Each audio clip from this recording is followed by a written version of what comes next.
Baik, pada kesempatan kali ini saya akan menjelaskan prinsip kerja register. Yang pertama, flip-flop. Flip-flop merupakan rangkaian pengingat yang paling dasar.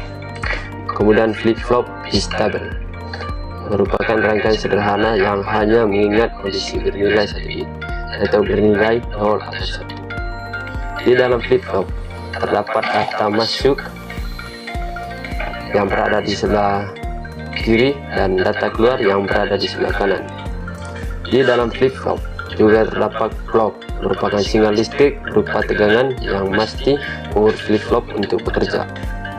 Clock biasanya disebut juga seperti detak jantung manusia.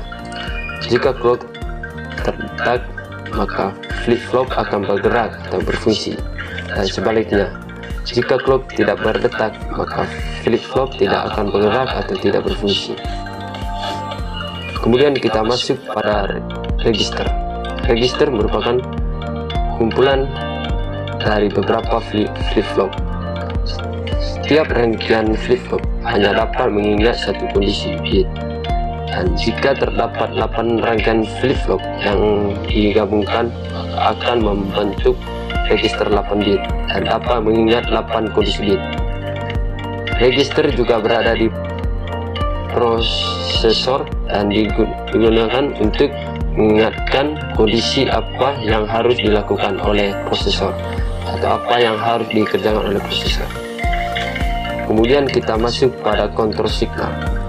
Kontrol signal dibagi menjadi 2 bagian dalam kontrol signal itu. Yang pertama, enable, bersifat aktif low atau akan aktif jika diberikan logit 0 atau low, dan enable juga berfungsi sebagai saklar on atau off. Yang kedua, read atau write. Read menggunakan aktif high atau 1, dan write menggunakan aktif low atau 0. Setiap rangkaian flip-flop memiliki jalur input dan 1 jalur output. Kemudian kita masuk pada proses write pada register. Yang pertama, jalur read atau write diberikan logis 0 atau low, yang berarti write akan aktif karena bersifat aktif low atau 0. Yang kedua, jalur enable diaktifkan dengan memberikan logis 0 yang akan mengaktifkan rangkaian flip-flop. Yang ketiga, setelah flip-flop aktif, maka kondisi bit dapat diingatkan flip-flop. Yang keempat, jalur enable akan dinonaktifkan sambil menunggu data berikutnya. Kemudian kita masuk pada teknik penyimpanan data pada register. Terdapat 2 teknik data pada register. Yang pertama, shift left register.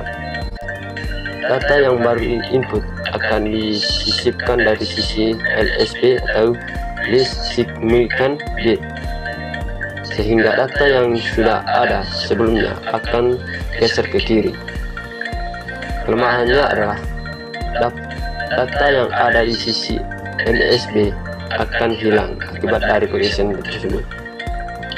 Dan ada shift right register, mekanisme kebalikan dari shift sisi list significant bit tadi akan hilang akibat dari pergeseran tersebut. Yang kedua, rotate register. Data yang ada pada